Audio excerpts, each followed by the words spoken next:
Is it Facebook Live? I'm doing it now. Okay. Rama.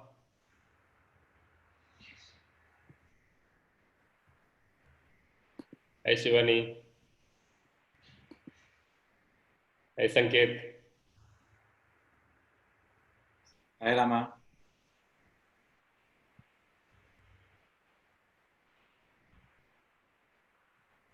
Hi Ashish.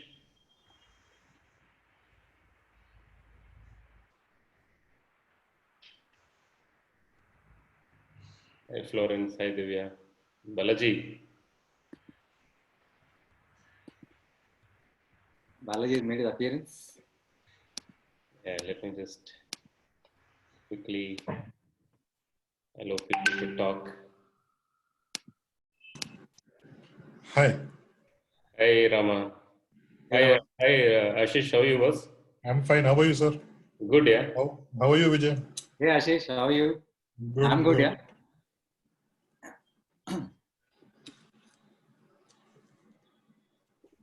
You've made a brand with this Wednesday schedule. Yeah. Despite our erratic behavior sometimes when it comes to self. You're in Bombay, is it, Ashish? Yes. Powai. My sister is in Bangalore, Yeshwanthpur, opposite ISKCON. Hey, Rose. How are you? Can you hear, Rose? No. I'm not permitted. Where are you? Bombay, Ashish? Powai.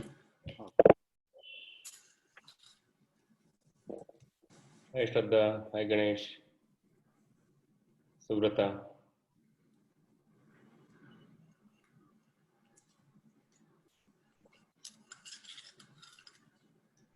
Rose, you can hear us, is it?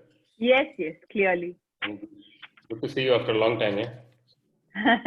Yes, obviously.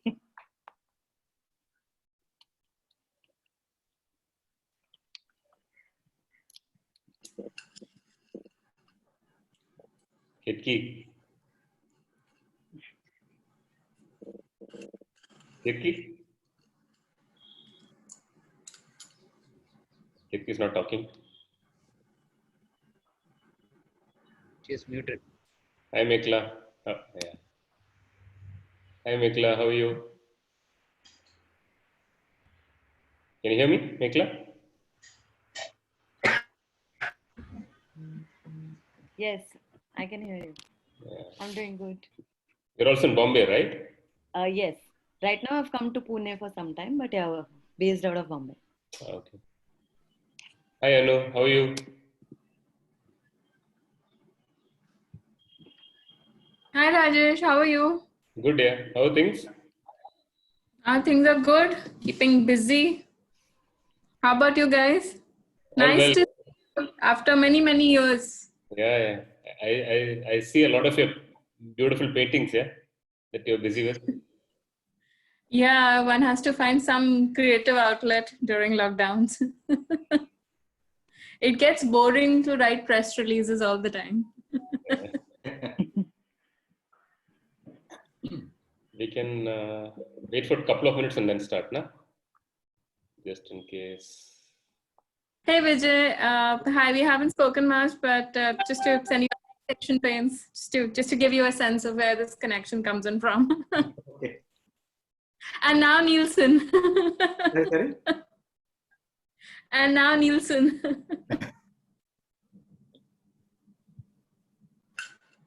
Mekla, you're still at Pepper Fry, right?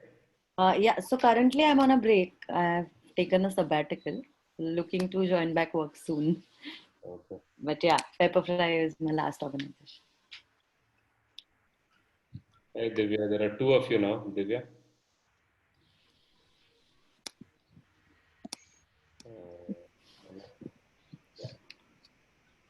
Can you hear us, Divya? Hi, yes, I can hear you. Okay. Only one repair. Balaji, are you there?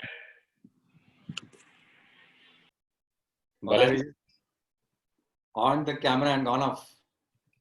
Bala Are you in Pondicherry or Bombay? or Goa? Can you start, Vijay? Yeah, we should. It's about 6:05. Okay.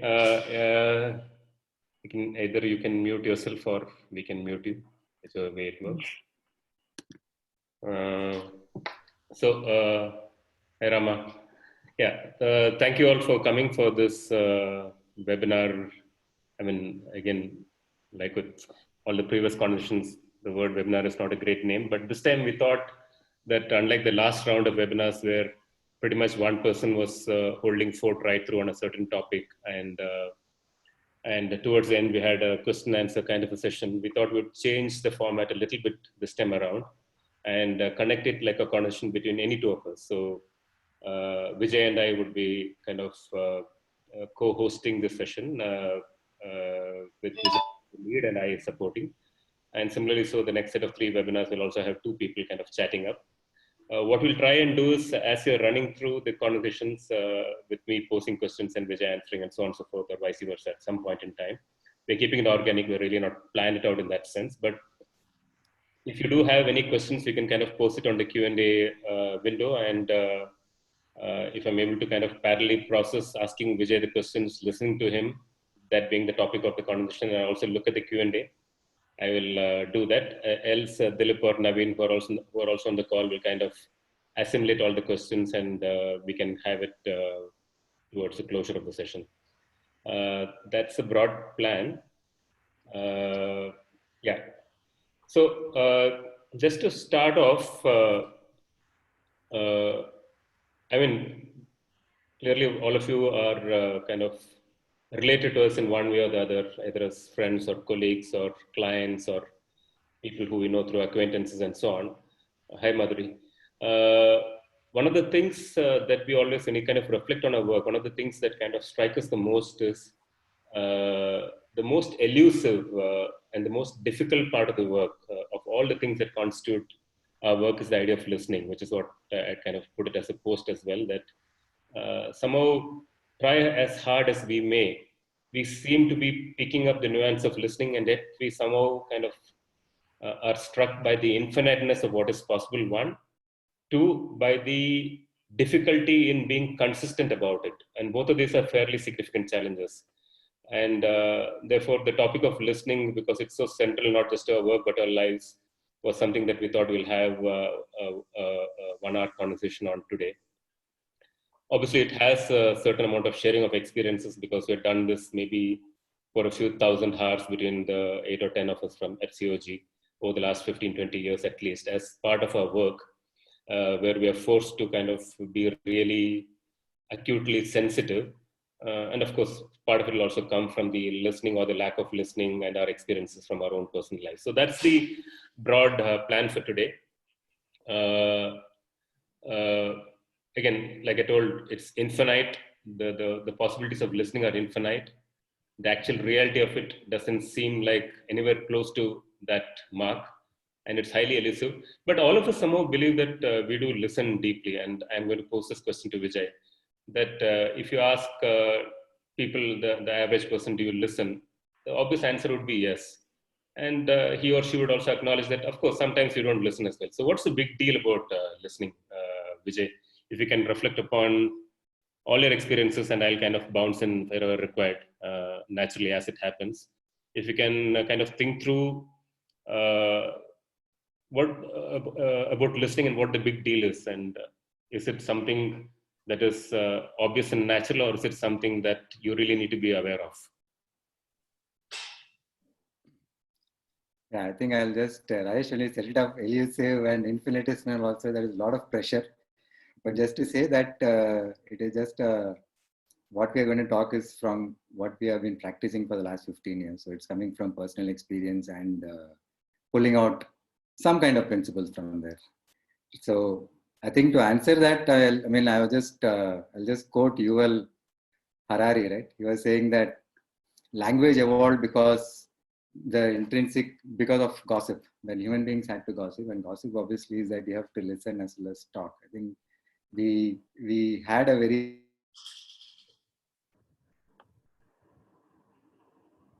Vijay, you froze. Vijay? I think we lost him for a bit. Hello. I can hear you, Rajesh. Yeah, continue. Yeah, continue. Rajesh, I can hear you. Okay, maybe I froze. Okay, continue. Okay. Okay. So I don't know where I lost you, but just saying that, like what Harari said, that language evolved. One of the reasons for language evolving was for human beings to gossip, and not about seeing a line on a lake or under the bridge, but also to say what the other person is doing next door and so on and so forth. So we have a very intrinsic reason for, we have a need for conversing, which is both listening as well as speaking, right? So even if you take it from there to how we were as people living in the forest, I think our ability to really listen with our whole body, right? To listen to the wind and say, okay, is it going to be a storm, or is it just going to be just a small wind, or the sound to say whether it's going to be danger or whether it's going to be just food, right? I think we were extremely high amount of very, very deep listeners. You take, for example, even earlier when the old tribal places where the shamans talked about myths, the shamans talked about stories, the tribal leaders talked about story. It was not just words. I think they were actually evoking it through drama, through their body and all of that sense. And somebody who's listening is not just listening to the words. He's listening to the body language, he's listening to what is happening, to the tone, to the pitch. And then obviously, because finally I'll have to do the same thing to my kids. So obviously there is a very, very deep listening ability that has happened out there.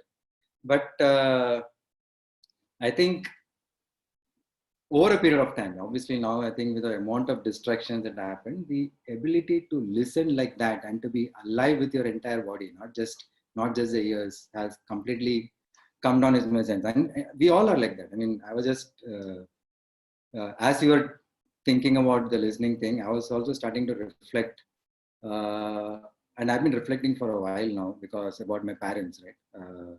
My mom passed away 3 years back, and I recently lost my dad, probably about 20 days back. And this is a time when you actually reflect and you see whether could something have been done better, and you end up thinking all of those things. Even though my mom passed away 3 years back, one thing still has stuck to me now, right? I've been thinking of it from then on because there is no way I can revisit it back. It was when I'd actually come back from a tour, from a research, and it was evening. She went to her room just to see how she was. She was actually sick. She was sitting in the bed, and I was standing in the doorway, and she just gave me the phone and said, "This WhatsApp, can you see what it is?" And I know that my mom is a bit of a more tech savvy person than anybody else. She figures out all of those things. So there was nothing wrong with it. I just on it and gave it. Then she asked me about my work. And then she asked me about you, Rajesh. She always confuses you and Balaji. So he says, how is Balaji? How is Rajesh? And she normally doesn't ask so much about work and all because she's going through her own stuff, right? And I'm also wondering, why is she asking me this? And in my mind, I'm actually looking at, okay, I need to do this work, that work. I said, okay, I'll come and talk to her later. So I'm also standing in the doorway. And then after some time, she also kind of moved on the bed and, almost making space for me to come and sit. But I didn't pick up any of this. And she just said, okay, take me to the chair. She just sat there and then she looked out.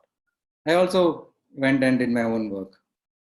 But it is now. I mean, I didn't think of it then. I was thinking of it just after my father's death. It's been stuck in my head that I didn't listen at all. I mean, the amount of loneliness, she was reaching out very, very, this thing. Because I was only one. There's no brother, sister who was there at that time. We were outside, obviously. And I blew it completely. And here at COG, we think that at least we feel that we listen more deeply. We feel that, since you have done 3,000 hours of research, we are acutely aware of what is happening to other people. It just fails, absolutely fails sometimes. But equally, like when Ahana was born, I mean, as a child, as an infant, I mean, you're thinking, right? The cry is a cry for milk, is a cry for hunger. Is she in pain? You don't know that. So you're absolutely aware through your body, not just from your listening about what she's going through. But after 6 months, that also went, right? So somewhere, I think the amount of distractions, what you're doing, all those things has completely blunted, muted our listening abilities is what I feel. That's what I think that happens. Of course, in certain cases, when you're with clients, when you're with customers, maybe you're listening. But as a whole, I think people, when they say they listen, I think it's not. It's just hearing. It's just a customary nod, a customary appreciation with our kids, most often than not, right? That they're coming and telling something, a customary appreciation that you do, and then you move off. Do you actually very deeply look at what she has to tell you and involve yourself? Sometimes, maybe. Some of us who are very deeply involved may do it more often, but so I feel intrinsically we have the ability, I feel, but that's my sense, Rajesh. And I think, Jai, you're on mute. Yeah, sorry. So the question that comes to my mind, Vijay, is clearly, I mean, of both the stories that you mentioned, both about your mother and about your daughter, clearly it's evident that we don't listen equally. When we go through intense experiences like falling in love or the birth of a child, around that time our sensitivity to listening is really, really kind of exaggerated or amplified. We are kind of really aware of everything. Very often because we are in a position to let go of our own state. The idea of loss of status, which is a very important element of listening. When you're in love, obviously we are kind of really focused on the other person, or we may even kind of gravitate towards the idea of being in union where we don't exist. So that's a very powerful time at which you listen. Similarly, when we have a powerful emotion or an intense experience like childbirth, we just don't exist. In fact, our identity as a father or a mother actually means that we are vested in the other person and not in ourselves. So those clearly are very powerful moments of listening. And we know that most of us would do a great job of listening around those short periods of time. And it almost feels like that's the only way to listen. The only way to listen is actually, because we know that that's the purest form of listening in our known personal experiences. That's a loss of the idea of status or what magnifies our personal ego. When that's gone, we clearly powerfully listen. Now, the question is this, that if that is the gold standard and that's the purest form of listening, and we know that we do a better job in those situations, why should we really worry about, I mean, clearly one of the ideas of conducting the session is that can we sensitize people to the idea of listening through maybe some tools, maybe some techniques, maybe some principles. Isn't all this idea of tools, techniques, principles actually a downer? Because the best form of listening is to actually have such a powerful relationship with the listener, a relationship of intensity, of great sensory openness. That happens only during intense moments. Why kind of worry with these techniques and tools and frameworks and so on? Thoughts around that? Yeah, I think ideally it should be that the relationship with that person is so very deep, or you at least evoke that thing in you that you are listening very, very. It's obviously when you're going to nature, when you're out there, you're doing it. But many times I think, so when you say listening, right? When I'm saying deep listening, what I mean is that have I listened to the person fully? When the person is telling me something, I have understood what the person is telling me without any kind of prejudice, without any kind of chatter in my brains. And I'm able to play it back in my own words, what it is, without changing the meaning of it. That's what I feel is deep listening. I mean, that's all we all discuss, right? That's what when we do in interviews, we all do the same thing, that we listen and we say the same thing back without mixing it or correcting it in some manner. Right? But when they say listen, that is, you hear something, right? And then you kind of understand. Then there is a process of where you're evaluating. And then there is a response. It looks like for a linear process, but it actually happens at one shot, that you hear something and then there is a response to it, right? But between the hearing something and the response to the whole thing is where a huge set of stuff that happens. So I'm just going to tell what we feel are the challenges from what we have been talking about for the last 10-15 years. What are the challenges in those which happens in that period of probably a split second, right? One is what we are saying is distractions, right? I mean, what is the emotional state at which we are actually going in? Now, we would have had an argument with my wife, and if I'm coming directly into this webinar, my state of mind is very different. I'm not listening to what you're asking me, Rajesh. Similarly, I know that you have had cold. Physically, if you're not fine, you're not going to come in. So that's the kind of distraction that happens, right? And then even if we really need to listen, right, and we come in with a really reason to listen, but what studies have shown, I mean, I was reading this Harvard published work, right, where they are talking about that your brain can listen to 600 words at one shot, while we can only speak 125 words, right? A human being can, 1 minute, speak about 100 to 125 words, while the brain is able to process about 400 to 600 words. So obviously, when I'm speaking, it is going to be a bit of a slow process for you to listen. So in that moment, your brain goes on a different expedition. So I'm telling you something, okay, this is where I want to sell something, or the region here is showing better results. And while he's saying that, my mind is saying, okay, I need to tell Ki I've done this work, I want to impress him, so on and so forth. Then again, go back to listening to that person. So because the brain is able to fill in that gaps, because it's thinking so fast, it's able to fill in the gaps. I don't miss too much in that 2 or 3 seconds of my expedition. But over a period of time, in that same conversation, that expedition becomes 10 to 15 seconds, 20 seconds, I'm completely lost you. And I'm trying to catch up with you, right? So that is the distraction that I mean. Even if I want to really listen to you. The second, obviously, is the kind of biases that come, right? What we call as selective hearing. So one is biases that are there. We'll talk about biases. And then people come with agendas. I mean, you're coming in with a reason to either tell something, or you want to only hear that part of it. So you're not listening to the rest of the part, right? So that is a selective hearing that happens. And third, a very parallel language that is happening when you're actually listening to is the body language, non-verbal cues. So all these three things, if you're not either aware or if you're not sensitive, we have not listened fully. And you may miss out a lot of those things. So one is distractions, which is physical, mental, emotional, that even if you want to listen to, there are expeditions that happen. Second is the selective listening that normally happens with us, which is you either go in with the agenda or there is a certain biases that happen.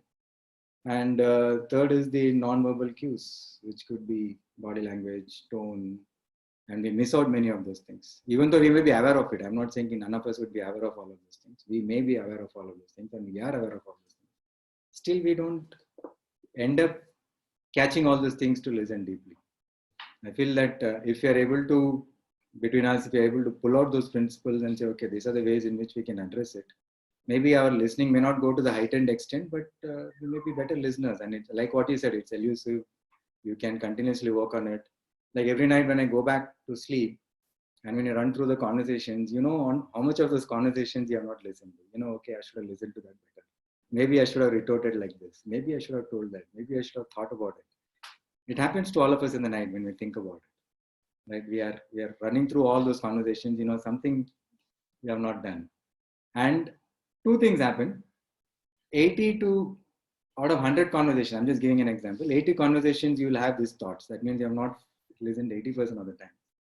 And many of it is personal. I think it is with your wife or with your kid or with whatever, or with your juniors. So I feel that these three are the biggest challenges, even if it is not to that heightened extent. The heightened extent is because, as you said, there is full loss of status and control. I have nothing that is actually putting a filter on the way I'm listening.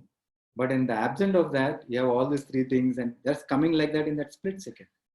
And that's what, one of those things that we are discussing. I think, I know that that's not what we planned to talk about today, but I just remember recently, maybe a couple of days back, Naveen is on this call as well. We are connecting a conversation with a clinician or a researcher based in the US as part of some work we are doing for a rehabilitation research organization. And I was running a bad cold, and it was just like a horror show. I mean, I was just I'd forgotten. I mean, since I was not expecting to kind of run a cold, I not have a kerchief. I was I was just kind of rubbing my nose and sneezing, and I don't remember what the guy spoke right through that conversation. And as you're preparing for the session, I remember thinking, actually, listening is like an extreme emotional sport. Your body needs to be in great condition, as much as your mind, but your body needs to be in superb condition to actually listen powerfully. If you're not internally feeling well about yourself, or you're not in great shape, your listening is actually hampered quite seriously. This has happened more than once, where if you're kind of having a niggle or you're mildly feverish and so on and so forth, your listening kind of shuts down fairly significantly. But anyway, I think that's not the condition for today. What I would like to touch upon, I think just to add to that, I think the preparation for listening is like what we are also going through. Right? Preparation of listening is absolutely the preparation of any athlete before he goes into the sport, right?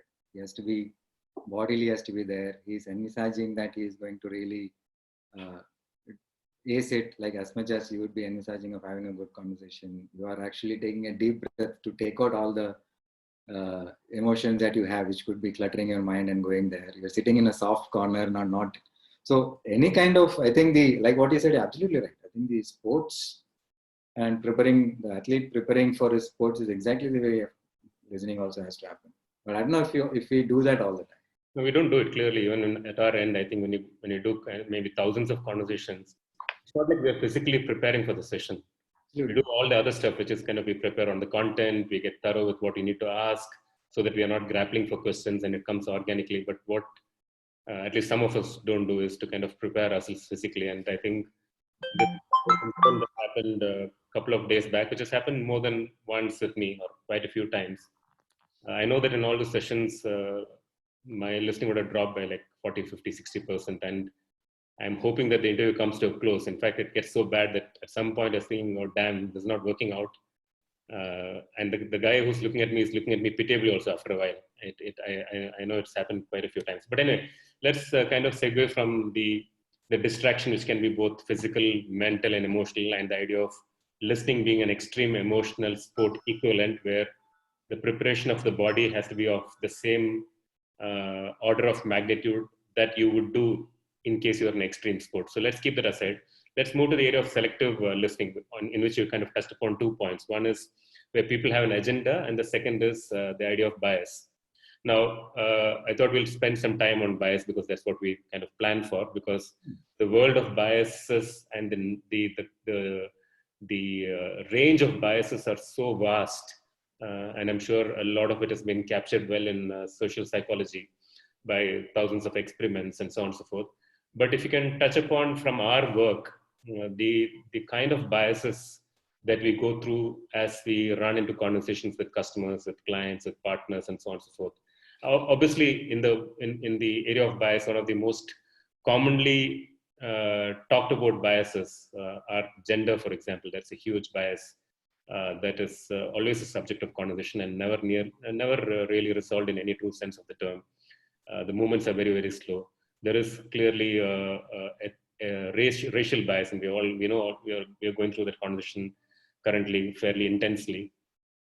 There is religion, which is a big bias. I mean, all of this you can see is the subject of the social narrative today. The race bias, the gender bias, the religion bias, the ethnicity bias, and these are almost like so deeply entrenched that even intergenerational shifts are like very, very marginal. I mean, the standard Black Lives Matter is a great example of that. I remember recently, as one of the various feeds that kind of we come across because we're kind of watching similar stuff on various YouTube channels and so on. I remember this lady, this academic and feminist, if I remember right. She talking about, I mean, she's basically in a conference and she's kind of telling 4 names. And she asks the audience, if I remember right, to stand up when those names are told. And she kind of reads out 4 names, essentially of Black males who have been victims of police brutality, and virtually 50 to 60% or something like that, they all stand up. And when she kind of repeats the same thing for Black women, hardly anybody stand up. It's almost like Black women sit at the bias of both gender and race. And she kind of tells at some point in the conversation that when she did this experiment with powerful women organizations, with civil rights organizations, with progressive professors, with people from various walks of life, there has been absolutely no change in that. People, even who are assumedly very, very liberal and progressive, don't pick up Black women being affected by police brutality as an issue at all. So these are fairly deep set issues. So I thought while they are true and they do affect us in all our conversations, I thought we'll kind of move to the routine biases that we struggle with as we go into conversations. If we can touch on some of the standard routine biases that we engage with as we go through conversations with customers, with clients, and so on and so forth. Right. Even though this is something that just struck me when you told me this, we had not again planned for this. I mean, in our work, and this is a question for all of us, maybe not to tell now, but even to reflect later, is that are we free of the the fundamental biases, let's say gender bias, for example, or just a thought, maybe we can talk about it later, but are we? I'm sure we're conscious of it, but we're not free of it. And I think that's a distinction. And if we kind of let our instincts take over, I suspect in many of these cases, we may slip into the bias. So it is, like I told at the start, it's deeply elusive because I think these are influences and things that have been kind of put into our system over many, many years. The lucky part is because of the nature of the work we engage with, we are forced to kind of question these biases regularly, or at least be conscious of it. So yeah, there are serious questions saying, are we completely zero on patriarchy? I don't know. I'm sure there are those things that sneak in here and there, and we really can't let it be. Are we completely nil on ethnic biases? I'm sure we kind of talk sometimes stupidly. I'm sure if there's a person from UP or Bihar, they would refer to the South Indians as Madrasis, and they would have a general stereotyping about Madrasis, where all people south of India are Madrasis, and there are certain sets of stereotypes around them, and vice versa. The Baya conversation, I'm sure they are all deeply entrenched in our language, and we can only be conscious of it and try to wean it out as much as possible by being regularly engaging with it. But I'm sure they exist in some way, shape, and form. It would have just become too subtle, that's all, I suspect. But yeah, it's a complex issue to deal with. But Vijay, if we can deal with the routine biases that we go through as part of conversations. I think couple of those things that keep coming up for me, I'm assuming that it's all for all of us because I've discussed this also. And I think the first is what I feel very strongly is the confirmation bias that happens to most of us, right? I think we have a certain hypothesis, or we feel that this is what it is. And then we actually go and seek out answers for that. And in seeking out answers, obviously you should follow the hypothesis, but we kind of get blind to the rest of the stuff. I mean, this is a recent example that we did, right? We were doing this work for a company on CSR, and it was for a far-flung village in Kutch, right? And our confirmation, our thought was that, and it had all the developmental issues. It had issues of health, hygiene, patriarchy, gender, education, health, all of that issues that were there. And ideally, we were supposed to go and figure out which are the one or two things that we need to do to ensure that the CSR money is spent well and effectively. We went after education, right? Of course, now there are a host of data available on why education is the best bullet, and there's also a host of data available on why education is not, and to a certain kind of a tribe, right, where it may be a bit difficult to get into all those things. But we went after for 1 month and we looked at all data which actually proved that education is the best thing to do, while we did not look at data that actually would have actually helped us solve this a bit more earlier, saying that there are other much more easier, faster, quicker things to do. So I think the confirmation bias happens to most of us because you're seeing. I mean, I also remember when we go for research, we take clients along, right? And all of us would have had the experience of clients who would have done some kind of campaign, some kind of stuff in that area. And just to validate it, we may just go after that, saying, ki aapne dekha kya, what was it, all the time. And after, let's say, out of 15 people, maybe 2 people would have said that, no, dekha acha hai, whatever it is. And then that becomes the validation for that person, right? And that becomes a kind of conversation. Even if it is 2 people have sold it, that becomes a conversation, even in the office, right? So this confirmation bias is something that we have to be watchful, I feel. I mean, most of us, we tend to be, but that is something that happens more often than not. The second thing I feel is the anchoring bias. I think we also use it very, very subtly in our own way.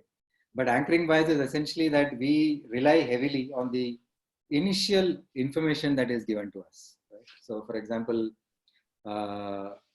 if I was told that this person has come from the US, or he has been staying in the US for a long time now, 15 years, and has come to visit, in my mind, the information is that this person is in the US, obviously then he is far more exposed, he has a point of view on the kind of brands, he is far more traveled, and so on and so forth. And if I allow that bias and I continue that kind of an interview, I think I'm leading it somewhere else, because in my mind that is the impression that I have that person. But maybe the person is not there. Maybe the person has not traveled. Maybe the person is not exposed. He's like, I met this guy in in Hyderabad actually, in one of the interviews where he has been stared for 10 years. But he still is the same guy who has gone 10 years back and come back. There's no change, right? Or we were supposed to do this interview with this chess master who is actually teaching chess to international national players. That's what we got the thing as, and he's a nerd and so on and so forth. So the initial impression is a nerd, extremely chess means intelligent. So all of those things is what started coming into your mind, right? And then you go and meet him. He's also talking a bit more spiritually, and he's saying this is what it is, and this combination created a certain kind of impression of that person. But if that would have led the interview somewhere, but over a period of time, we realized that this guy is just a bit scared to step out and that he's doing something on his own, so on and so forth. So this anchoring bias, the way people tell about themselves or the way you are introduced to a certain person and therefore a certain kind of image that you go. And it may be very subtle. Maybe some of it, most of us will be able to take it over a period of time, but it remains. I think. I remember the idea of when you think of, with no offense to the people in software, but when you think of the world of software, you know that pretty much a lot of people, especially from the south of India, they actually move and stay in virtually what are software ghettos in Jersey and so on. So it's almost like from Jayanagar to Jersey kind of, and there's virtually no exposure around that world. But when you talk to those people, you assume a certain level of exposure just because they've been abroad. Now, even as I'm telling Jayanagar to Jersey, that itself is biased because Jayanagar is a stereotype, Jersey is another stereotype, New Jersey is another stereotype. So our entire language is filled up with a lot of such stereotypes and biases. Yeah, sorry. And I think that comes in very, very quickly in that split second when you're listening, right? And these are the filters that happen. And it takes a bit more of a time to reflect and go back and then change it. And that interview would have happened for 45 minutes or it was spoken to the person for 45 minutes. Not just interview, even when you're talking to some person for that matter. So you really can't stop these biases. What you can do is catch it early enough so you're not kind of wasting a lot of time going down the wrong path, right? That's right. The biases will happen nevertheless. It will happen, I think. I think just how quickly are you aware of it and therefore push the time before it actually sets in, I think. Okay, so you covered confirmation bias and anchoring bias. What other kind of bias? The halo bias. I think this happened to me even recently, right? If the person who you're talking to or you're meeting is very nice, right, and is affable and you like him, and that actually spills over all the traits, that you almost think you trust him, you almost feel that this guy is good, so on and so forth. I mean, it happens very subconsciously, but you don't want to think that the person is going to be bad or is going to really do something different or whatever it is, right? And maybe you will not ask them questions, or maybe you'll not be that aware. So that halo effect surely happens most often than not for any one of us. I'm telling this in the context of my daughter who got bitten by a dog quite a few times, at least in the last 2-3 years, because she goes and plays with all kinds of dogs. But her theory is the dog looks cute and they not bite. But eventually the cute dog does come and kind of bite a bit of ass if you kind of push it beyond the point. So yeah, so the halo bias is like the dog story. I think it's with all of us, I think. And equally it works the negative way also. That person would be very nice at heart, but if he comes across very gruff and very irritating and very authoritative, you feel that it was kuch to goche. Not authoritative, but if negative bias also works in the same way, halo effect, right? I think that's the third thing that we often catch ourselves doing. The fourth is I think normal, which is authority bias. Somebody who has, let's say, is a doctor from something and he spouts something, we feel, oh, that is true. Like all we have to do is see the Inside Job, right? On the 2008 depression. That the biggest crook, sorry for, all of us, with no, this thing meant for anybody, but the biggest crook in the whole downslide of Lehman Brothers, whatever it was professors from Harvard and all those guys, because even till the last day, when for all the companies, they were giving actually a spectacular reviews, and the rating agencies who said that, boss, this is the most safest bet that you can have. So because they are authority, we kind of think that it is the right thing. And I'm sure that it also works in our own personal life, that there is an authority figure and you kind of see it and you almost accept it to be the truth without questioning. It works with doctors, right? The moment doctors say you're agreeing, but you don't know whether the drug is prescribing it should be given or not be given, or whether it's actually adding. So we don't think of all those things. So I think even for interviews at that context. So if you know that the person is from a certain kind of a background, of a certain this thing, or that he is from a certain kind of a occupation, there is a certain bias that happens. I mean, of course, there are multiple biases like that. We won't have time to go through all of those. But these are the 3 or 4 biases, I think, which we would have kind of experienced it on our own lives. So you touched upon confirmation bias, the anchoring bias, which is the first impressions or the first most powerful impressions determine what we feel about the rest of it. You touched upon authority bias and the halo bias, right? And these are the standard stuff that we go through in conversations. Clearly, clearly there are many more, I'm sure, which we kind of go through. But in the interest of time, Vijay, what may help us if we can figure out what are the ways by which we address these biases as we are sitting in an interview? How do we catch them early and kind of try to put blocks so that we are not being led astray by the tricks of our own mind and the habits of our own mind? I think there are 4 or 5 things. I think this all, again, based on our own work and our own principles. It works generally, but there may be specific things to how to actually counter confirmation bias. I'm not getting into that. But I think the first thing is what I remember Dilip telling, that he was reading, he's saying that accept that things are true, right? That you accept that what the other person is saying is true. And so this I'm talking about, of course, the biases are going to set in surely. It's not going to set in. Our idea is like what you said, either you catch them early or you try to push the window and keep the hearing window open for probably a bit more, 30 seconds or 1 minute or 2 minutes. That's what we can achieve. So first thing obviously is that you accept that things are true and do not lock green it. That's what Dilip said the first thing. And I think that stuck to my mind. I think that's the most powerful one, to accept that what is the person is saying true. And assuming that this does not work and there is still biases creeping in, I think what we all do, right? We all do, and is that you start taking notes, because the moment I start taking notes or asking questions to clarify, not to rebut or not to kind of provoke or not to kind of argue against. I'm just asking questions to clarify what that person is saying. And I'm taking notes, I'm clarifying, and I'm just summarizing it. I think that will ensure that the bias is not setting in at that point of time. Maybe later on is what it will come at that point of time. At that point of time, actually giving him the right hearing. Third is obviously we all, we know that, right? We don't interrupt till the person has finished. And that's the time when you're actually going to take down notes and so on and so forth. Right? So hopefully this should actually push the onset of biases possibly. Otherwise, some of the things that we practice is the hunting for negative evidence, right? If I strongly, this normally happens when you have a debate or when there is a philosophical thing or when there is whatever, that you actually start going and looking at information to prove your point, saying, no.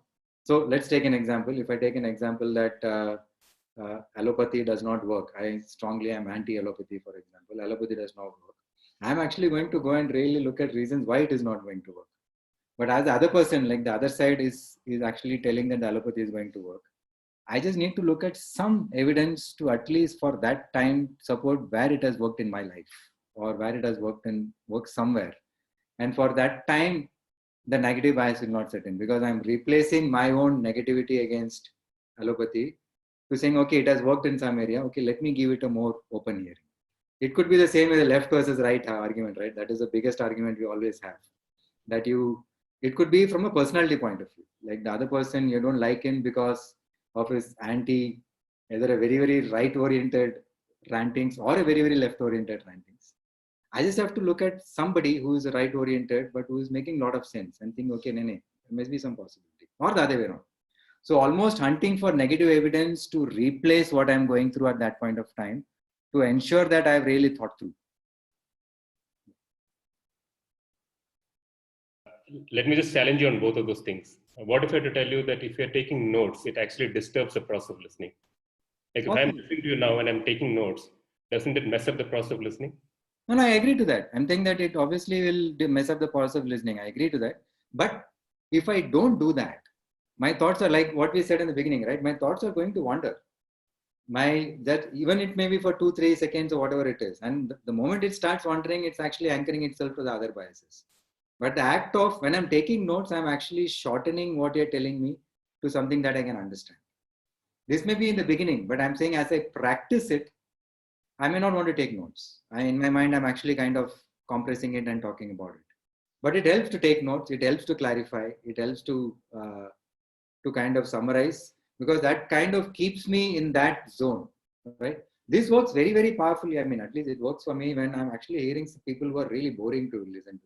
They're trolling and all that.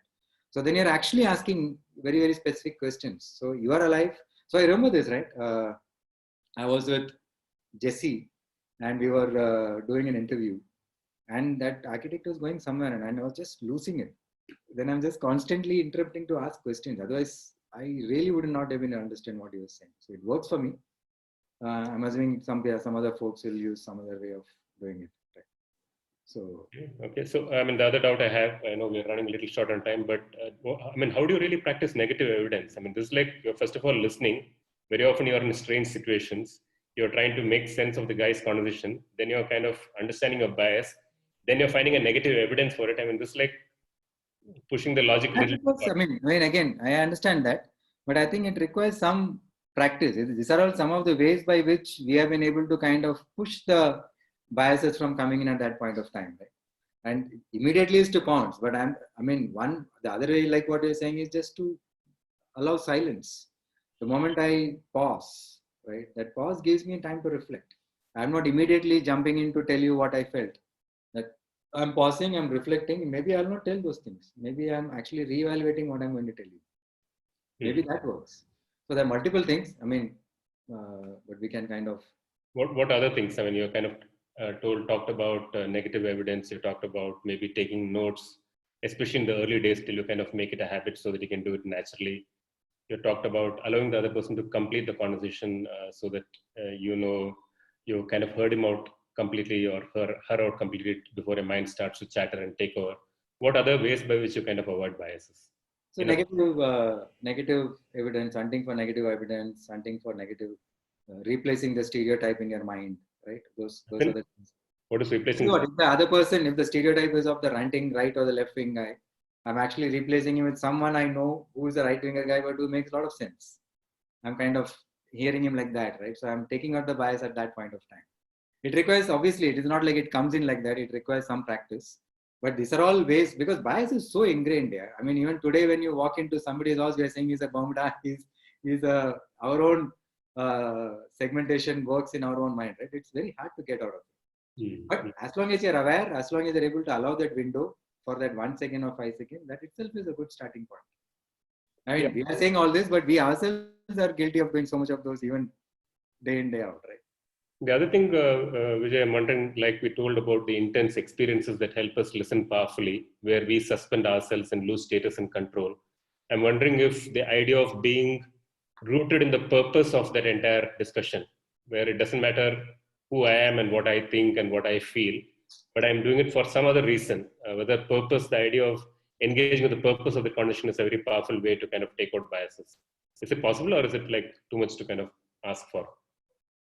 I think that's also very powerful. I mean, I'm not sure about purpose, but I feel like one of the things, right? If I hear a consultant come in and he's actually throwing his weight around, talking all of those things, but he's saying some 2 or 3 things that really works for my company, I'll choose that.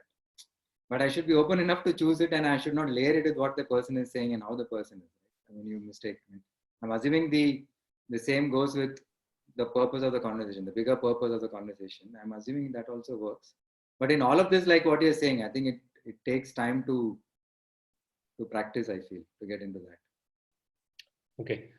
So just to summarize, you talked about, we started off talking about intense personal experiences, which can either be good or bad, where our entire sensory and our entire body is opened up to listening. So that's the purest form of listening. And we find it difficult to kind of replicate that in many parts of our life. But beyond that, I think we talked about the big challenges to listening. One is an area of distraction, both physical, mental, and emotional. We talked about selective listening, which can be either agenda or bias. And the third thing is the non-verbal paralanguage kind of listening. And in bias, we covered whatever the 4 kinds of biases along with the solutions. Okay, I think we are running out of time, but if you can just kind of talk about the non-verbal cues a little bit, and then we'll kind of move into the area of questions, because I'm sure some questions have already come up. But what about non-verbal cues, and what is the role of listening in the case of non-verbal cues, and how critical is it? I'll keep, I think I'll keep it very short. I think parallelly as you're listening, there is a second language that is anyhow going on. It's a parallel universe that is happening, which is the way we are, from either our body language or what people in psychology call as paralinguistic, which is the tone, the pitch, the way you talk, and so on and so forth, right? I think what we do, we normally, when we go for interviews, we use that mirroring technique very, very subconsciously, right? What we do is what is going to be mirrored by the other person. So if I actually lean forward and look into the eyes of the person and talk, the other person is also going to do the same thing.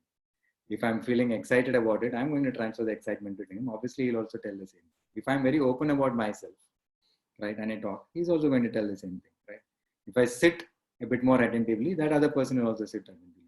Similarly, I'm assuming it's the other way around also. When somebody is speaking and I'm actually seeing him, I'm looking at whether he's really talking to me or he's talking in general to the air. How is he sitting? Is he relaxed like this, or is he really intently telling me this? So all of those things you tend to see. This is not, all of us know about this, but how much of it is that we are actually focusing and really paying attention to is something that I'm not very sure. How much of the time are we very, very, very, very attuned to a person? Like when we go for interviews, this guy may not say that he has to leave in half an hour, but are we very aware of it? Is he watching his watch more often than not? Is he fidgeting more often than not? Is he looking at the door more often than not? Whatever. So I'm saying those things become far more, I think, that we need to absorb, I feel. And this mirroring, what we do most often, is not a technique. It's not a cheap technique. Obviously, we are really interested in that other person. But many things that we do, going close to the person, looking into the eyes, eyebrows, the way we are holding our hands, I think that gives the person the feeling that we are very deeply interested in in what he has to say. I'm assuming that's what we'll expect from the other person also. And if we do it, I'm assuming that the other person should also end up doing that. I'm just keeping it very... Yeah, clearly, I think our consuming interest in somebody else's life or what they have to say, are treating that person's time and engagement as an act of deep privilege, because we walk into random homes or we meet strangers. There's no reason why they should talk to us in the first place. Absolutely. Treating it as a deep act of privilege actually helps our body mirror the other person instinctively without even we planning for it. It's not a tool or a technique that we can try for saying, okay, let me twist my eyebrows, let me look deeply into the eyes. I don't think we can pull that stunt off beyond 5 minutes, but I think so I think the authenticity of it comes from we having a relationship with our the people communicating to us, which is coming from a place of privilege and deep respect and so on. So I think that's what allows for mirroring.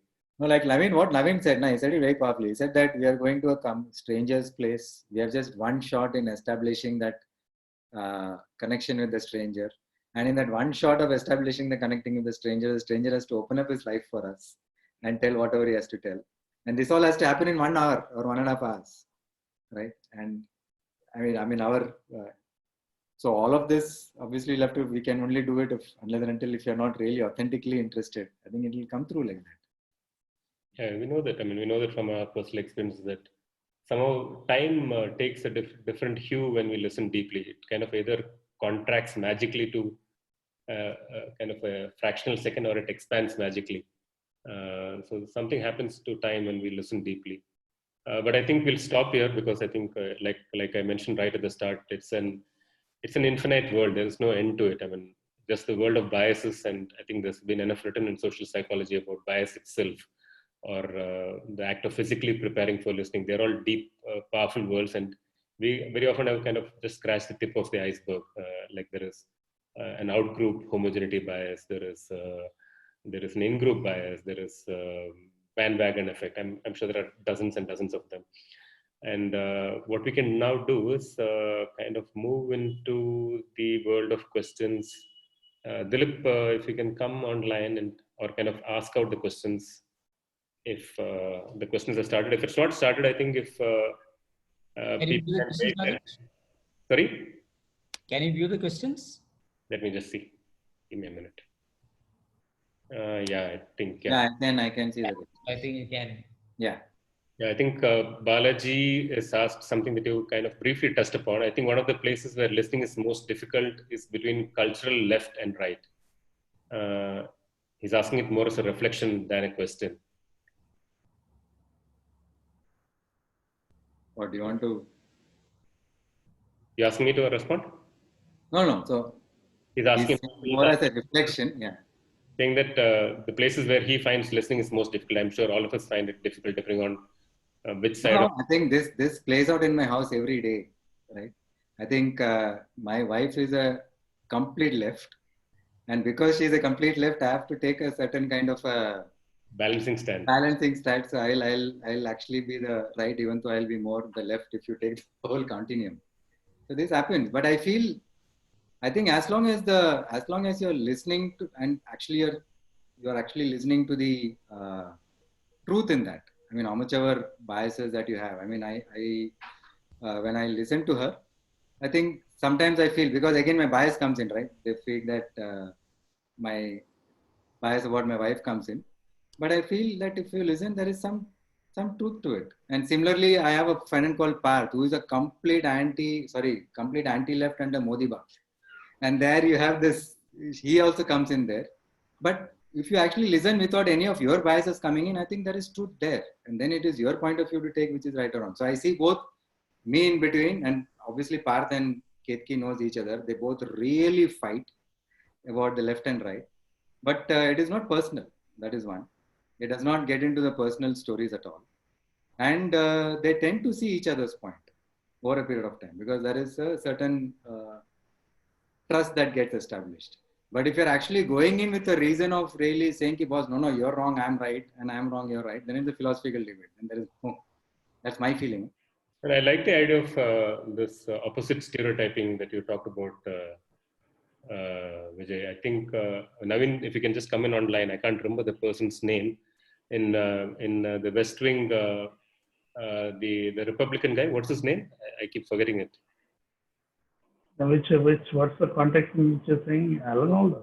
The senator from California who's a Republican, who essays the role of a Republican in the West Wing. Arnold Winnick.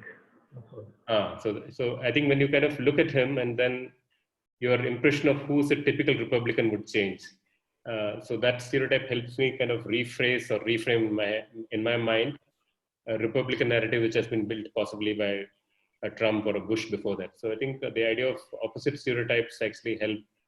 So if you, even for Bombay, at least till some time back before Devendra Fadnavis pulled that nonsensical stuff, you felt that he was a really good guy, irrespective of whether for people who are anti-BJP or BJP, I think he was good. Right? I think that works if you really see the truth in that. And as long as it's not in a way to attack, or it's not in a way to put forth your point of view, I think. Okay, Shivani is asking, how can researchers deal with selection bias during the sampling phase? It's an interesting question. I would also see if Dilip can come in, because a lot of work has happened in the recent past, pulling together all the understanding about selection bias and sampling. So both Vijay and Dilip can address it. Dilip, you want to come in? If you can see the question.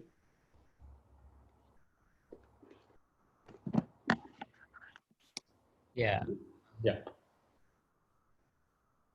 Shall I repeat the question for you? How can researchers deal with selection bias during the sampling? What do you mean by selection bias? Let me just see if I can get Shivani to do live so she can ask the question directly. Give me a minute. Shivani, are you there, or she's left? I can't see her online. So you can't have a clarification of the question. She has left. But yeah, you can just kind of make sense of that and answer. Dilip? I'm able to understand what is selection bias. And Yeah, even I'm not able to understand selection bias. on what basis, what is the context to that? I think who you choose determines what you find, and how can I mean, I assume that's what she's asking. How do you kind of choose the people in a manner that kind of takes the bias away and therefore helps you listen better? I assume that's what the question is.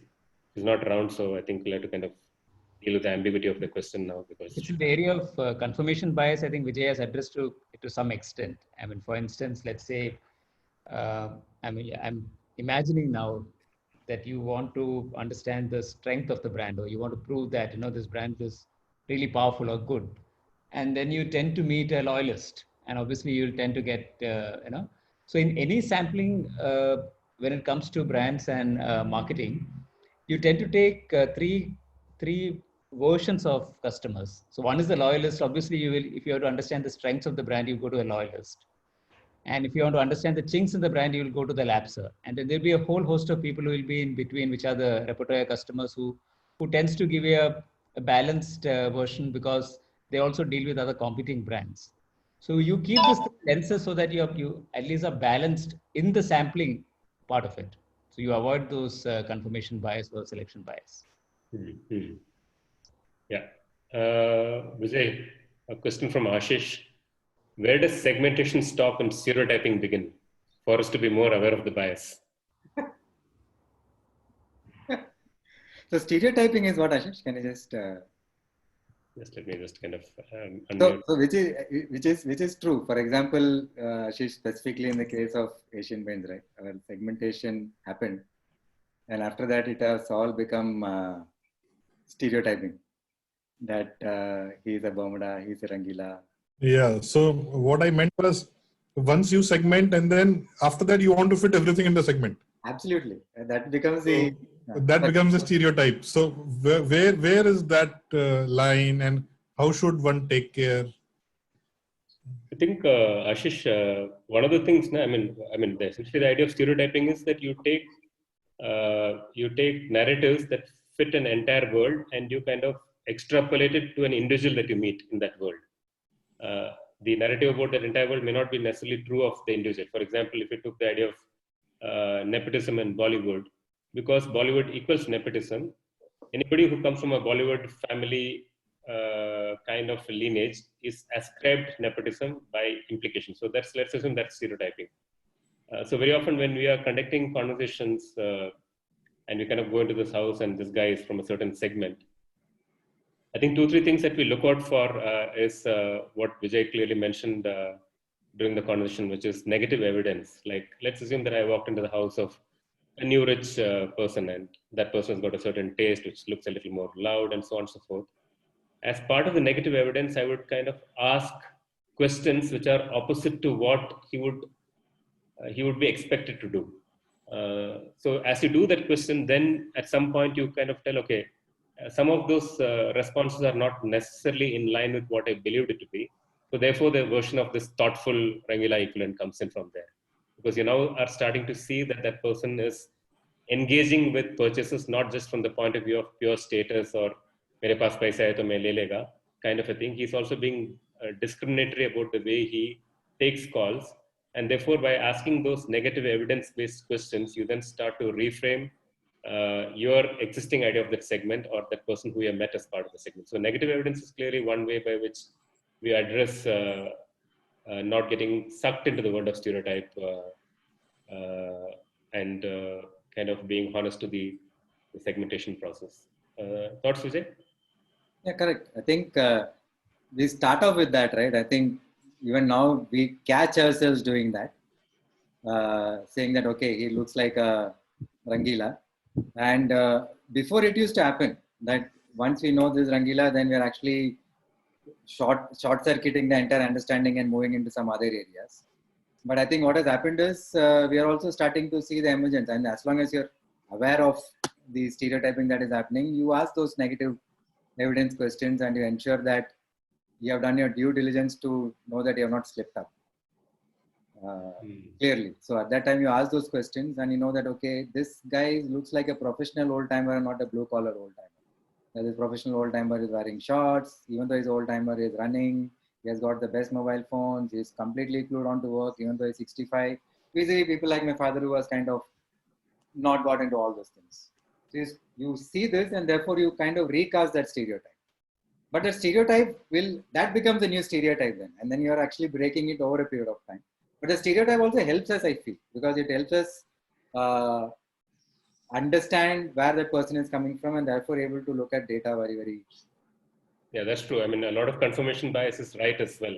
Yeah. The thing is, very often it could be wrong. So I think it cuts both ways. One of the other things, Ashish, which we may want to kind of touch upon is the fact that how do you allow for surprises in conversations? I mean, if everything is absolutely predictable, if the nature of the questions, what you're seeking, if everything is kind of really put down absolutely accurately, I think you'll surely kind of screw it up. So, I mean, in our language, you tell that how do we meander? How do we allow surprises to come into the conversation? How do we lose status and control? Something that one of our friends and colleague Prem was talking about, which he had heard from somebody else. The idea of losing status and control, the idea of meandering. So the idea of meandering research, where you don't know what you're going to talk about also. You just kind of allow things to kind of flow, and then slowly something comes up. So we break these stereotypes in many ways, but yet, yeah, like Vijay told, you could be a victim of it in some situations also. I don't know if that completely answers, Ashish. No, it does. I think that negative evidencing is a big thing. Yeah. So I think I'll take it from there and build on that. Thanks. Yeah. Rajesh, can I add to this? Yeah. Yeah. So when we find somebody who is a hybrid, this stereotyping actually fails. So we might physically expect somebody to be a learned liberal, but they might be internally an eclectic atheist. So that's when these confusion happens. So whenever I used to work inside Asian Paints, so managers who used to initially learn about the segments used to come and ask me, okay, what do you think this person is? I'm like, there is like, they are inhibiting certain kind of traits of the other segment and the other segment. So for example, I have a friend who is a cinematographer and who has a Dabba phone, but he has a 2 lakh Apple ka system with huge speakers and systems. But initially when somebody sees he's in a like simple shorts and t-shirt with a Dabba phone, but they're not seeing what is inside him. So that clash happens and you tend to think that he is of a certain segment only, but he has qualities of different segments which is tying him together. I think, Rose, I think what helps us here, I mean, I'm just kind of reflecting on some of the principles that we use. We can get ourselves trained trying to really enjoy contradictions. Yeah. Works beautifully because we then pride on the fact that we love contradictions vis-a-vis, oh shit, I know a lot and this is kind of fitting into that world. So the more we start to love contradictions, we enjoy the process of reconciling those contradictions, and that's the magical part. More surprises, because we might have grown up with one segment as our parents, but we grew into something else because we got the exposure. So we tend to have both in our system. So Yeah. I think that's more the thing, that we are moving from one segment to the second segment, and we can't let go of that, right? We'll hold both, but yeah, we hold. that time you're just saying what is it that will come up more often. Yeah. Anonymous. If you try to keep the discussion outcome focused, would that help to listen? You already answered that, Rajesh. Of course, yeah. I mean, to the anonymous attendee, I think when we kind of just touched upon purpose sometime back, that if you're really able to kind of keep yourself out of that conversation and just focus on the purpose, the listening does go up dramatically. But again, like with everything about listening, I think the ability to kind of practice that, to kind of work on yourself to ensure that you're not getting stuck into the conversation and your views are not the most primary input. I think you can practice for it to a certain extent. You can be aware of it. Very often you'll get a fault on it and then you come back. So I think that cycle keeps going on till you become better and better. I think in this context, what I see is that whether if you keep the discussion focused to the particular topic, will that help listen? Of course, that surely helps. But like what Rajesh said, the space for meandering, the space for surprises should also happen. Otherwise, then it's like, of course, you'll be listening to a certain thing. Maybe there is a certain kind of agenda that you come with, and certain things may not be discovered.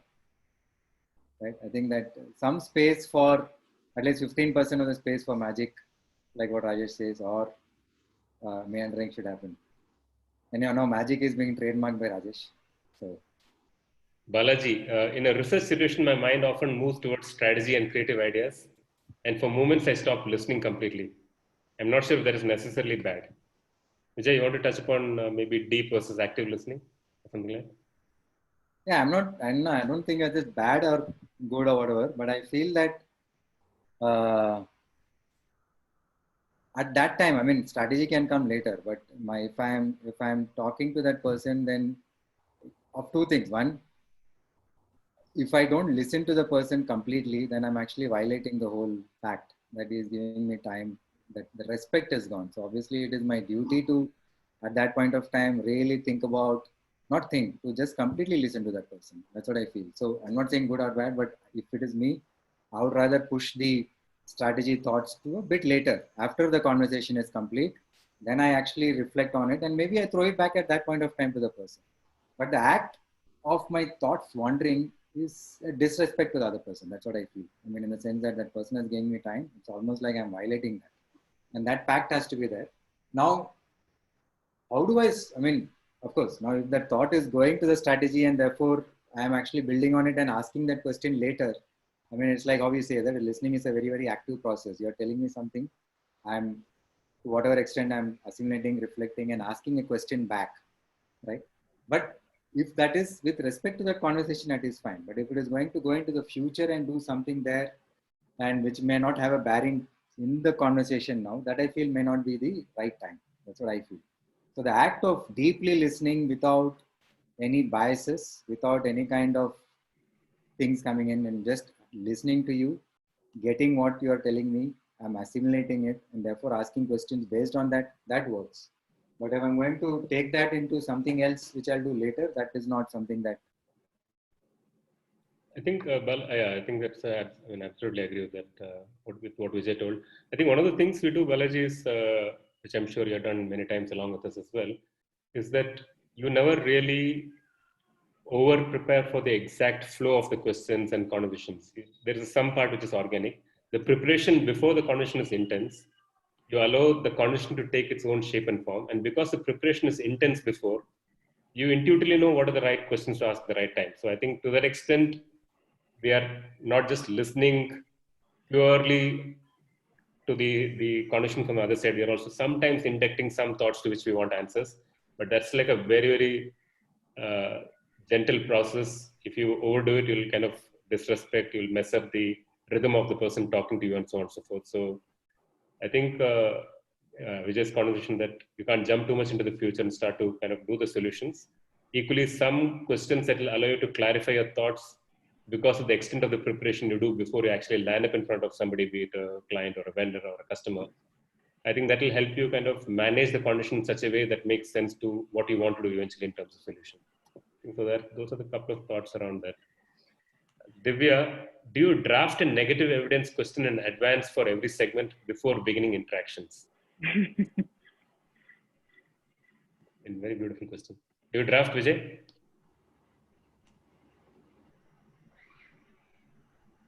Vijay, you're on mute. I don't. But what happens is that as part of the conversation, when you're looking for, you're also studying the environment, right? You're seeing it and you're also seeing how the person is responding. And maybe there are certain disconnects that happen. And when the disconnects happen, you kind of, something opens up, right? And then you ask. Otherwise, or you see certain evidence that actually tells you which is anti what you thought. And that's the time that you look for negative evidence. Negative evidence you tend to see when, like what Balaji just asked, the right versus the right left conversation, or something that you deeply philosophically believe in is something opposite to what the other person is telling. The negative evidence comes I think it should come there very fast. But in terms of work, do we really draft a question for every segment? No, we don't. At least I don't do that. What about you, Rajesh? Yeah, I mean, I think it very often happens spontaneously at that point in time because you catch yourself in a moment where you're screwing it up. And then you tell, okay, shit. Okay, let me just kind of now ask exactly the opposite of what I would ask. So I think it's a complex game where we are kind of listening, sometimes getting into this momentary self-reflection modes and telling, okay, this is not working. Let me just kind of ask a completely contradictory question and see if it works, which is kind of a negative evidence kind of a question. But we don't actively prepare for it and plan to put those questions into the conversation. But why not? I mean, if you're asking the question, why not?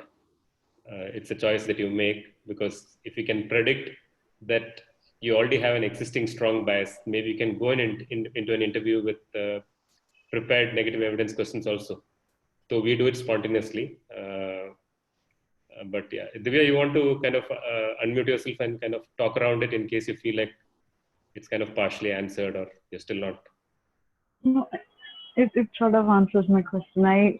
This entire concept is fairly new to me, so I was just wondering, for somebody who's just starting out like me, the natural reaction of the mind is to move in a particular direction, so to take a complete U-turn and ask a question that negates what I'm thinking. I shouldn't, like you spoke about a new rich person having loud taste. So, I shouldn't just use the word not or use a negative qualifier and ask a question I would have otherwise asked that person. So, yeah.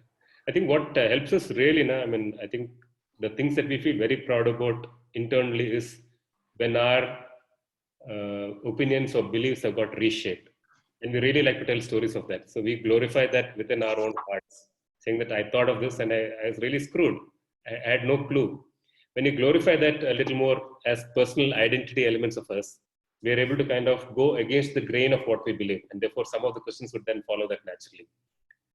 Vis-a-vis feeling good about something, validating what you already thought. So it's an identity thing, right? If you constantly tell yourself a certain narrative, you also become that in some way. So if you constantly kind of appreciate, acknowledge, celebrate the fact that you love the contradiction, you loved your view being destroyed or blown to smithereens, it's a very powerful device to ensure that you look out for the alternative thought. You kind of ask questions around an alternative thought. And they are powerful ways to arrive at questions which will naturally move into the area of negative evidence. Yeah, I think it's very interesting actually. Divya, we haven't, I think there's a new thought that you have planted, but why not that? Because I know that this is also answering Ashish's question, right? When does segmentation and stereotype the connection? I think maybe to go in and saying, okay, I already know about this segment. Let me see if there is an alternative view emerging. So that will be a strong story also. If I know the stereotype, if I know the segment very, very strongly, I can go in asking a completely negative set of questions to see if that gets altered. So I'm actually checking for reasons why the segment shouldn't exist, and rather than saying why it should exist, which is strong, Divya. And personally, I kind of work off this identity as far as I can. I remember Balaji, who's on this call as well, writing an ad for inviting people to join an earlier firm in which you worked. And one of the lines was written 15 years back, but I remember it because it's a very powerful line. The line read something to the extent, I think Balaji can butt in if he remembers it clearly, but we wrote something to the extent that if you're not humbled at the end of every interview, we had a bad interview. So there's always something opposite to what you thought. So we seek to be humbled, we seek to be contradicted, we seek to have our ideas blown out of the water, even as our natural brain is pushing for confirmation. So it's this magical fight between these two, these two, the Jekyll and Hyde equivalent parts of our personality. It's a beautiful balance to kind of pull through, and I think that adds a lot of value. You remember, right, Balaji, that something that you... Balaji, please speak. Why are you only typing? But it's okay. So I think any other question that we have missed? That is. there was one more question from my end. I think. Yeah, Divya. Yeah. So in a digital world where call interviews are happening on Zoom or Google Meet, you spoke about non-verbal cues and how do you look at non-verbal cues when you're talking to somebody on Zoom or on Google Meet? And as a person who is asking the questions, how do you come across as someone who can be trusted and spoken to, and how do you make the person open up? Because non-verbal is definitely a big game changer, but on digital, especially in this COVID time, and maybe because found a way that is a little more faster, maybe we will stick to digital for times to come. We are also just starting to learn those ropes because we always gone and met people, engaged with them in person and so on. So that's been bulk of our interactions over the last 15 years. Of course, we've done a lot of work on Facebook groups and WhatsApp groups and so on and so forth. We've done both, but I think bulk of our work has been in person. So we are starting to learn the contours of that as well. Two parts to your question. One is how do you build trust with a stranger in a digital space? It's equally challenging in a physical space as well. And the second part is how do you understand non-verbal cues? So I think when Vijay is touching about non-verbal cues, of course, things like the excitement on the face, the doubt on the face, the anxiety on the face, the eyebrows, all of which I think are powerful communication. I think you can pick it up even in the face where we have to have a digital interview on Zoom. But equally, I think what Vijay is mentioning, right? I think before language came, I think para-language would have welcomed. For example, a kid or a baby is well before they start to learn the language, they are listening to tone, inflections. Sometimes in Western cultures, the glottal stop, as you call it. I'm sure a lot of the pitch, the duration of the word, where you kind of the stressed words and the de-stressed words. So I think a lot of these are quietly hidden into a lot of our language, and I think that's the fundamental communication that's going on. So if you're alive to all those variations in tone, I think that's a big part of the communication. And of course, if you have the advantage of looking at that person, you can still kind of figure out a lot from the face. So I think both of those are tools to kind of guide us through this Zoom kind of world. Of course, the act of building trust is a little bit different. It means that how do you set up the conversation? What is the introduction to that person? How do you start the conversation? You're transparently told why you want to talk to the other person. Are you pretending to be a cool researcher? Are you actually asking for help? So a lot of those things actually build. Are you kind of exposing some part of your life and showing a vulnerability? I think they all build trust. So the trust building mechanism, I think we're not touched upon in this conversation yet. But I think on digital mediums, if you are having the access to the face, I think face is a very powerful index for understanding a lot of communication and to listen deeply. Equally, if there is no access, the entire world of paralanguage is a huge area. I think many of us pick it up instinctively. It's not become a deep part of our science in the world of applied work, be it branding or communication or market research or any of that. But I think many of us pick it up intuitively. It's about how sensitive you can become. And of course, there are cultural changes as well. I think the Punjabi inflection and the tone is very different to the Tamilian inflection, the tone. I'm sure we are aware of some of that. But I think that's what we'd look at. Again, this is something that's happened recently. So we are also kind of trying to figure our way through this. I know we've done quite a few interviews. They have not been in any way, I mean, you could assume that they're fairly close, 70-80% of what we would have in person. At least that's my personal experience. They've not been disasters for sure. It is possible, like in the case of this conversation, I mean, really, we never met and spent time, but I think over a period of time, we start to build trust. We start to listen a little more acutely for the question that you're asking. You're starting to listen a little more acutely for the answers we are giving. So I think that's what we kind of go into. I mean, that's a new world for us to kind of engage with, but that's what we learn, I think, in the coming days. Awesome. Thank you. I think we're finished. Balaji is asking, what is deep listening? What do you mean by deep listening? You are the one who opened it, right? Harish, there is a question from Anuja. I think she's using Vijay Prakash's ID. It's on the area of bias. I think she's been trying to get it in for a while. Okay, sorry. I think Anuja, you can unmute and ask your question. Yes, I just wanted to. The very first question was on selection bias around sampling, right? Of what I understand is selection bias is when we do purposive random sampling, we kind of pick and choose the either the areas or the people we would want to interview. I think the question was related to that. And in that case, then how do we avoid the bias? So if it's random sampling, you're really not picking and choosing, right? No, I'm saying it is purposive random sampling. Yeah, the purpose of random sampling is to avoid, you're right. The purpose of random sampling is to avoid bias. But what is the question? Just tell the question again. So I No, understood. the question was asked by someone else. I don't know. I'm just reiterating it. That selection bias is actually this, which we are always asked to avoid as researchers. But does it kind of intuitively or subconsciously there in our minds? For example, like you said, if I were to interview iPhone users in Delhi, I will perhaps go to Defense Colony or a Friends Colony, right? How do we avoid that?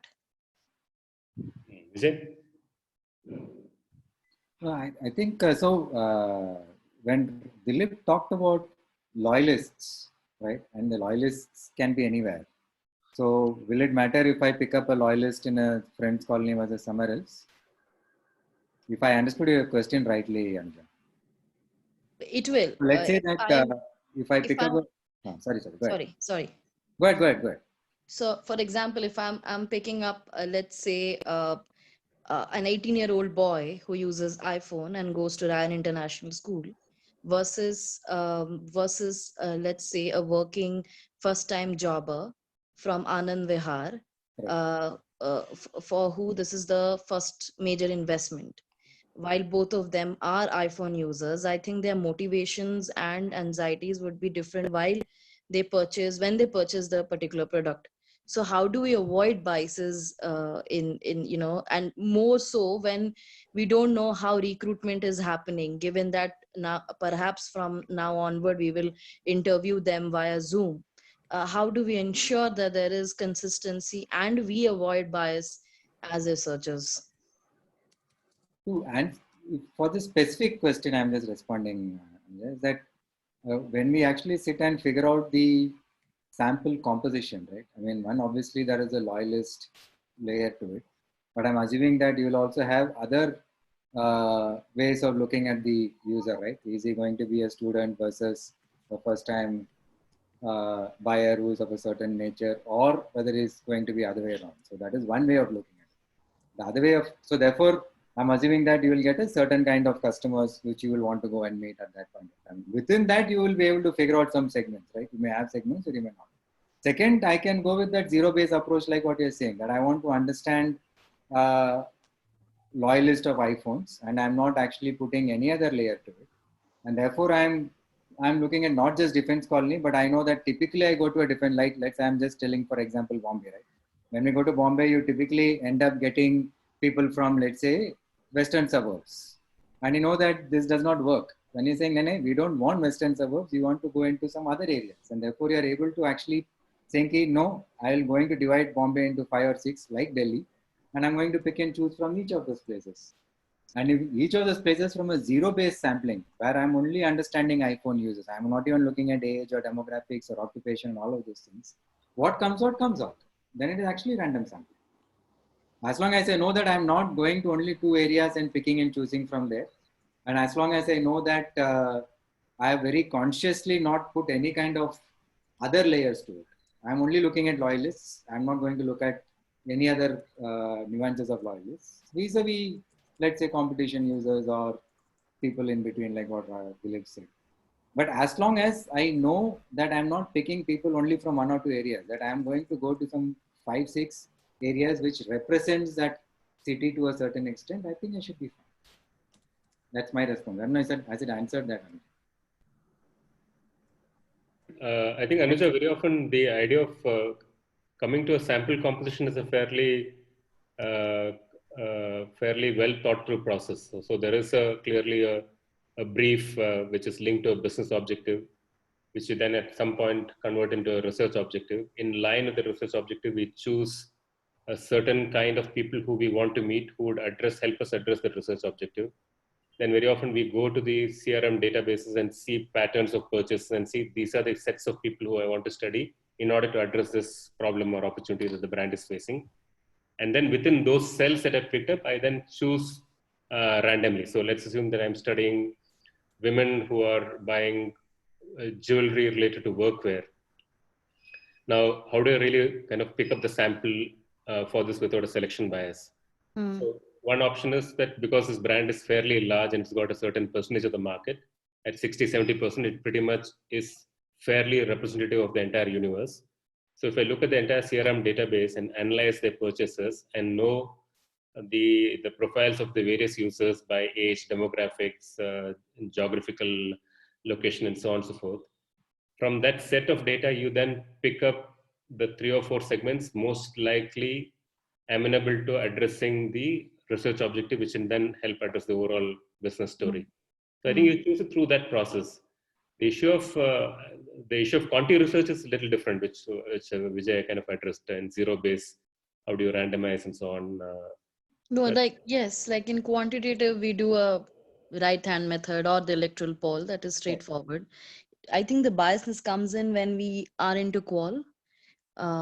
Yes, I thank you so much. I think that answers. Quantitative sits post quantitative studies, right? I mean, there are some which are purely exploratory in nature, and then there are some that are for addressing a specific business or a brand problem. Yes, like if Yeah, very you're often. doing, sorry. Sorry, continue. No. So very often when you're dealing with a qualitative research to address a specific brand or business problem, you already have an existing hypothesis which you're trying to validate or invalidate basis customer understanding, which comes from clients, which comes from our own past and so on. And then very often what we do is we kind of sift through the entire CRM database, find different kinds of customers that we want to talk to. A non-user, a lapser, a repertoire user, a loyalist who's a deep loyalist, almost like a solo user. So we have these sets. And then when you look at the CRM database, you will know the profiles of those people. Then depending on whatever the brand objective is and the hypothesis that you come, you then choose people within these sets. Now, within that world, if there are 1,000 super solo loyalists, I can randomize it there. Like I just kind of choose X number of people from a set of 1,000 names. That's fine. Because the entire idea of qualitative research is that you're going deep rather than wide. You're kind of trying to understand deep human motivations, deep human barriers, and so on. So it's like we always tell the example of the cooker and the biryani, right? If you want to understand the taste of the biryani, a cooker full of biryani, you don't have to eat the entire cooker full of biryani. You just need to put your spoon in 4 or 5 places, and you'll get a broad sense of it. The entire idea is to be directionally right. You're not kind of trying to be precisely right in qualitative. So those are the principles we use when you kind of do sampling in the case of quality research. Now, is it perfect and zero bias? May not be, but we'll by and large root out most issues.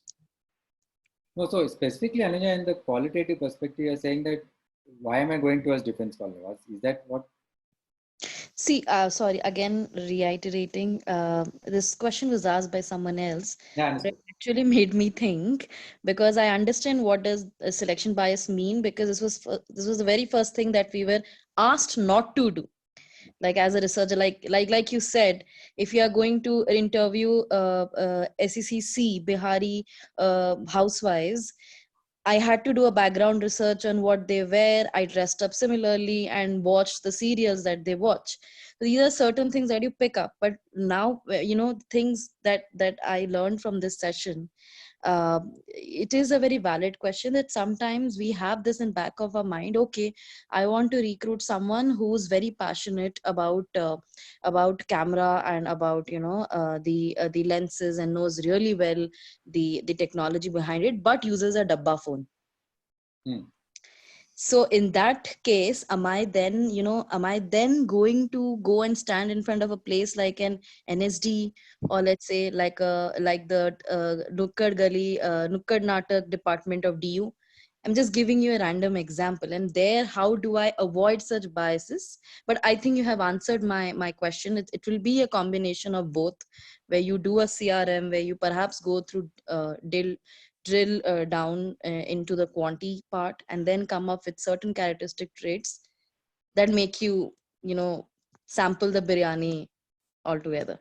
The advantage of databases is of huge value in today's times, where most clients have databases. So I think it really helps us not fish around and go to fairly and accurate sample when it comes to qualitative research. The quantity world is completely different, like partially what Vijay mentioned, partially what you mentioned, which is the right-hand thumb rule method. Or if you're doing rural research, you pretty much take a diagonal. You draw 2 lines of a diagonal, because it's very often the shape of a rural village is kind of weird. You draw a diagonal and then you meet everybody on that diagonal to kind of randomize it. So there are many methods of doing it, but yeah, I think Have we done? I mean, are we done? Yeah. May I have to answer Balaji's question, Rajesh? What is deep listening? Balaji is left, so we can avoid the Yes, question. yes. Oh, is there? Is there? I mean, I think, and for me, Balaji, I think it is almost getting into the state of personal forgetfulness where you don't exist. I mean, it sounds weird, but I think very often I mean, I can sense that in some interviews where you're in a powerful state of mind, you don't exist after a while. It doesn't matter. You know, I like with climbing, or I'm sure when Vijay is cycling or kind of climbing some mountains, at some point you're not there. It's like a weird feeling because you got so deeply enmeshed into the other person's life, almost like a Stockholm syndrome kind of a thing. You are in this singular rhythm with that other person, and you're not even conscious of who you are and why you're sitting there and what question to ask. You're just kind of sitting there, just a beautiful organic flow. Now, how do you reach that state? I think my feeling, I mean, where I operate from is that come from a place of, as far as possible, deep respect and privilege, that by somebody allowing you into their home, and we all are aware of stranger danger and all these fears. Why are they even allowing us into their homes? Why are they even talking to us for 1.5 hours?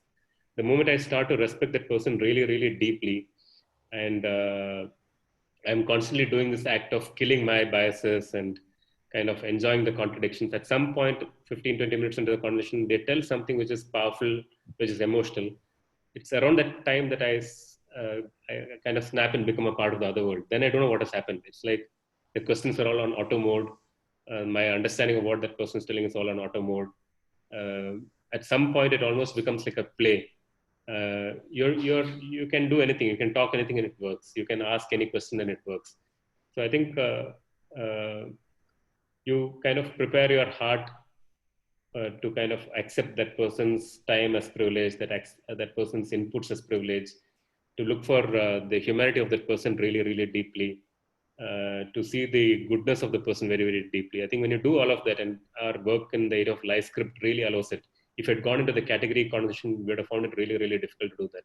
But since a lot of the time we actually spend time asking about that human being's life and their identity, and naturally there's a point, there's a human moment in the conversation where we just snap out of our client and research and objective and strategy and so on, and you just become a part of the other world. I know that we have done some rural research together, and I think in many of those cases, you get into this area of beautiful forgetfulness.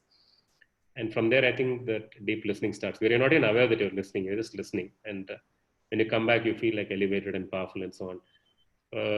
I think it's not always that you reach that space, but I think connecting to the humanity, privilege, deep respect, a sense of magical curiosity about the other person, I think all of that helps you engage into that world of deep listening. And there in that space, I think there are no questions, there are no answers.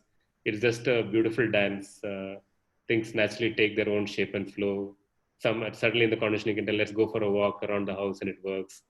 Suddenly in the conversation, you just kind of throw up a random game, and it absolutely works. That person also takes part in the game because they're also free of the inhibitions.